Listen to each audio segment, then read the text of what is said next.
de los árabes fueron muertos y solamente 115 de los judíos. 20,000. Fue una cosa tremenda.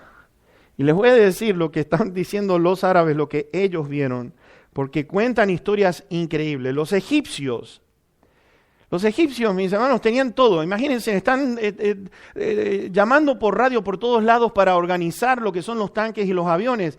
Se confundieron tanto, hubo tal confusión, y me hizo acordar a las historias del Antiguo Testamento cuando dice que se mataron los unos a los otros, y dice que los judíos estaban así con los brazos cruzados y mirando como cada uno de estos se mataban el uno al otro. Esto es exactamente lo que sucedió en esta guerra de los 6 días. ¿Por qué? Porque hubo tanta confusión, mis hermanos, que en esa comunicación le dijeron a los aviones: no salgan todavía, vienen apenas unos pocos, creo que fueron 12 aviones, 20 aviones, pasaron por allí y acabaron con todos los aviones que tenían los árabes. Esa es historia número 1. Número 2, los sirios, les quiero contar exactamente lo que dice. Salieron corriendo, dicen ellos, cuando empezaron a ver al ejército de Israel y que eran en menos número que ellos. Para decirles una cosa, eran cientos. Y sin embargo, estos miles que iban, dice que empezaron a ver ángeles por todos lados. Dice que vieron tantos ángeles que salieron despavoridos, corriendo, huyendo. Encima de eso, del miedo que tenían, largaron todos sus fusiles, los dejaron ahí. Patitas, ¿para qué te tengo? Salieron corriendo rápido. Tercero, los egipcios con casi 3,000 tanques salieron huyendo porque cuando vieron, escuchen esto, cuando vieron a 12 tanques de los judíos, 12 en contra de 2,800 tanques. Ahora imagínense ustedes estos 12. Esa es una misión suicida. 12 contra 2,800 tanques. Y dice que los sirios, cuando vieron esos 12 tanques, dice que habían miles y miles y miles y miles de tanques. Eran tanto que iban avanzando y tuvieron que pegar el retroceso porque dice que estaba inundado de tanques de parte de Israel. ¡Qué cosa más increíble! Esta pequeña nación rodeada por sus enemigos.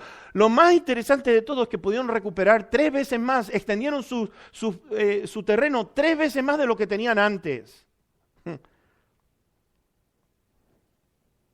Aún sigue en pie la nación de Israel. Que Dios está a favor de esta nación. Mis hermanos, a medida de que esta visión se desarrolla, lo vemos alzando nuevamente sus ojos. ¿Vieron ustedes? Alcé después mis ojos y miré. ¿Qué quiere decir eso?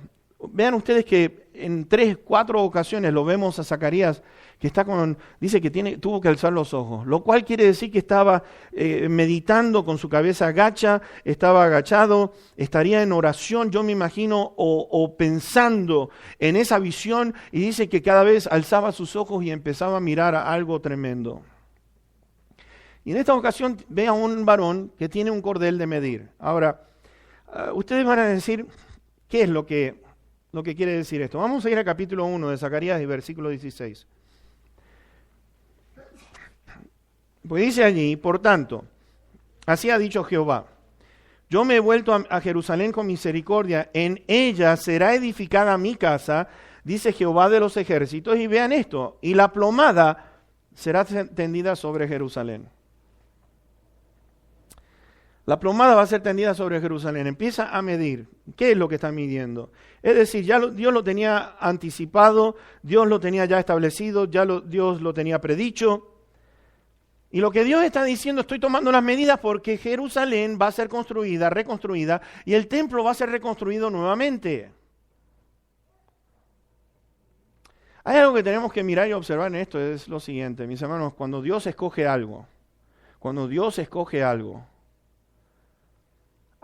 esto podemos sí conocer de este Dios, que Dios cuando hace un pacto, Dios no lo va a quebrantar, Dios lo va a establecer. Nos dice la palabra de Dios que irrevocables son los dones, es decir, una vez que lo da, no lo quita más. Hay algo con respecto a, no solamente a Zacarías, estaba mirando con este asunto del cordel para medir. ¿Sabes qué? En Ezequiel, en el capítulo 40, vemos a este mismo varón que está viendo aquí. Ustedes ya saben quién es. Ese es este ángel, el ángel de Jehová, que es el mismo Señor Jesucristo, quien está allí midiendo y defendiendo a la nación de Israel. Es el mismo que vemos nosotros en Ezequiel en el capítulo 40. Dice que tenía un cordel de lino y una caña de medir. Lo vemos tomando medidas allí en Ezequiel 40. Y hay algo que tenemos que mirar, lo siguiente. Israel estaba sin templo. Tienen enemigos en la tierra. Después del destierro allí en Babilonia, los enemigos se asentaron, se establecieron allí en aquella nación. Cuando ven que empiezan a reconstruir, estos enemigos empezaron a decir sus cosas. Ustedes están yendo en contra de los deseos del rey. Ustedes son una nación que son contraria, todo el tiempo contraria. Entonces viene Dios aquí y los empieza a animar. ¿Saben qué le está diciendo? Vamos a medir, vamos a tomar las medidas, el templo se va a construir. Ahora, Zacarías le pregunta lo siguiente, fíjense ustedes en el versículo número 2 del capítulo 2. Y le dije, le está diciendo a este varón, le está diciendo a este ángel, ¿a dónde vas? ¿A dónde vas? Ahora, yo quiero que presten atención a esta pregunta que voy a hacer. ¿Qué significaba tener muros alrededor de una ciudad? ¿Qué significaba tener muros alrededor de una ciudad, sobre todo en aquellos tiempos? Protección. Sobre todo era protección. Edificaban estos muros, estas paredes altas, tenían sus centinelas, tenían allí que observaban si venían los enemigos.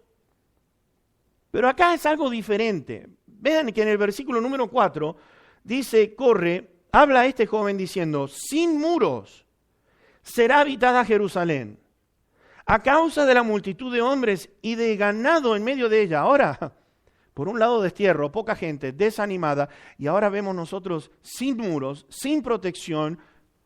Y ustedes dirán, bueno, ¿no es algo que Dios está descuidando a la nación de Israel? Pero Jesús está hablando del reino milenial, mis hermanos, lo que va a suceder en aquel entonces. Todo apunta hacia allá y yo quiero ir presentándoles todo esto a través de la palabra de las Escrituras. Así que vamos a ir a Daniel capítulo 9, versículo 26. Todo apunta hacia allí. ¿Por qué? Porque vean ustedes que en el capítulo 9 de Daniel, versículo 26, ¿qué es lo que dice? Y después de las 62 semanas se quitará la vida del Mesías, mas no por sí. Y el pueblo de un príncipe que ha de venir, está hablando de la bestia, está hablando del anticristo, dice que ha de venir, destruirá la ciudad y ¿qué? El santuario. Fíjense, el templo y la ciudad van a ser destruidas. Cuando en el momento los últimos 7 años que está hablando Daniel. Porque está hablando por otra semana, confirmará el pacto, verso 27, con muchos y a la mitad de la semana hará cesar el sacrificio y la ofrenda. Después con la muchedumbre de las abominaciones vendrá el desolador hasta que venga la consumación y lo que está determinado se derrame sobre el desolador. Fíjense ustedes, ¿qué es lo que vemos? Estamos viendo aquí, Zacarías está hablando con respecto a ese tiempo. Recordemos que en el año 70, vuelvo a repetir, Tito destruyó el templo. Fue tal el odio que tenía este hombre y sus legiones que no pudieron detenerlo. Se derritió prácticamente todo. Todo el oro que había se derritió. Todas las piedras quedaron destruidas tal cual como dijo el Señor Jesucristo, Mateo 24, versículo 3. No quedará piedra sobre piedra. Aquellos discípulos estaban fascinados con aquel templo y le dijeron, Señor, ¿no has visto una cosa tan gloriosa, tan linda como este templo? Y el Señor les dijo, miren, les voy a decir una cosa, no va a quedar piedra sobre piedra. Este edificio que ustedes ven va a ser destruido. Pero igual, en Mateo 24 y versículo 15 dice esto, por tanto, cuando vean la abominación desoladora de la que habló Daniel, vamos a detenernos un poquitito ahí.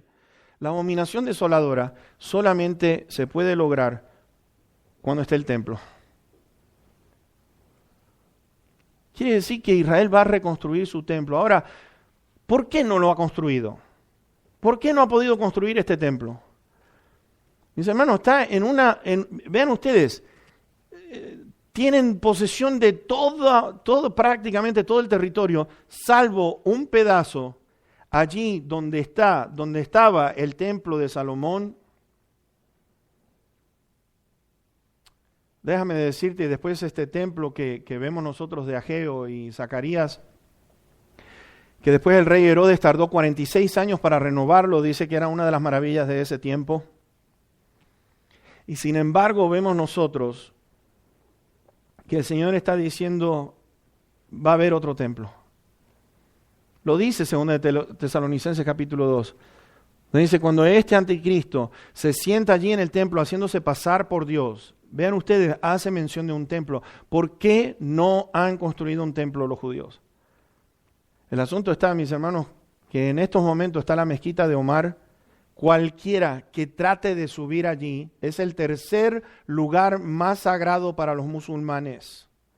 Si los judíos no les permiten subir allí ni para orar, ni pisar por allá, porque se arma una que ustedes no se imaginan. Interesante de notar que en 1967 tomaron posesión de todo. Y sin embargo, la razón, yo les voy a decir una cosa.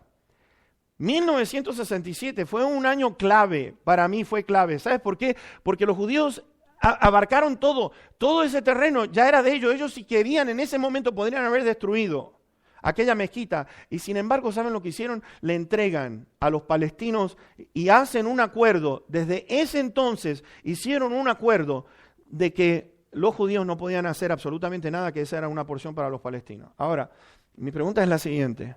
¿Qué hubiera pasado? ¿Cuántos de nosotros hubiéramos conocido a Cristo Jesús si en 1967 los judíos hubieran construido ese templo?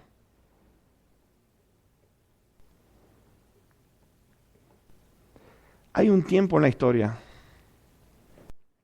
que Dios está preparando a esta nación para la construcción de este templo. Y créanme, mis hermanos, que ya tienen todo lo que necesitan para empezar la construcción en cualquier momento.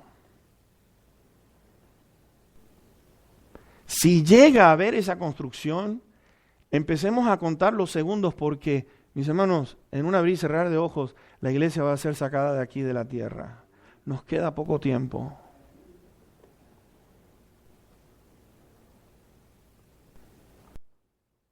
Está hablando de la destrucción del templo, pero está hablando del nuevo templo. Justo antes de su venida y de su reinado. Esto es algo increíble. Y entonces está diciendo, sin muros va a ser habitada Jerusalén. Sin muros. ¿Por qué? Sin muros va a ser habitada. Hay una gran diferencia con el gobierno de la bestia del nuevo orden mundial. En Ezequiel 38 nos dice a nosotros de que va a atacar, el anticristo va a atacar a gente que habitan confiadamente, fíjense, dice allí en ese capítulo 38, que habitan confiadamente, que habitan sin muros. Pero en ese tiempo nos dice a nosotros, vamos a ir nuevamente a Zacarías, dice, no va a haber necesidad de muros, sin muros será habitada. ¿Por qué? Porque en el verso 5 dice esto, yo seré para ella, dice Jehová, muro de fuego, en derredor y para gloria estaré en medio de ellos. ¡Wow! Él va a ser el muro. La gloria de Dios ahí en medio. El Señor en medio de su pueblo. ¿Qué más puede pedir a alguno de nosotros? Va a ser muro de fuego. Nadie más va a poder hacerle daño. De ahí en adelante nadie más se va a atrever a meterse con Jerusalén. ¿Sabes por qué? Porque el Señor va a estar allí en medio. Y esto es algo que nosotros tendríamos que mirar a todas estas cosas que vienen. ¿Cuánto temor deberían las naciones de tener en estos tiempos que vienen o que se avecinan? Les voy a decir una cosa. La palabra de Dios dice que claramente que vienen tiempos tan duros como ustedes no se imaginan. Pero por igual, todos aquellos que están escuchando este mensaje que está dando Zacarías, mis hermanos, la mayoría de los gobiernos están a gritos pidiendo por un gobierno mundial. Nuevo orden mundial, vez tras vez estamos escuchando esas palabras. No hay duda que lo estamos viviendo, estos son los últimos días. ¿Sabes en cuántos programas? Yo estaba contando en los programas de televisión que hay en el día de hoy que lo están presentando en estos momentos. He contado las películas desde prácticamente 15 años para acá. ¿Sabes cuántas veces se ha mencionado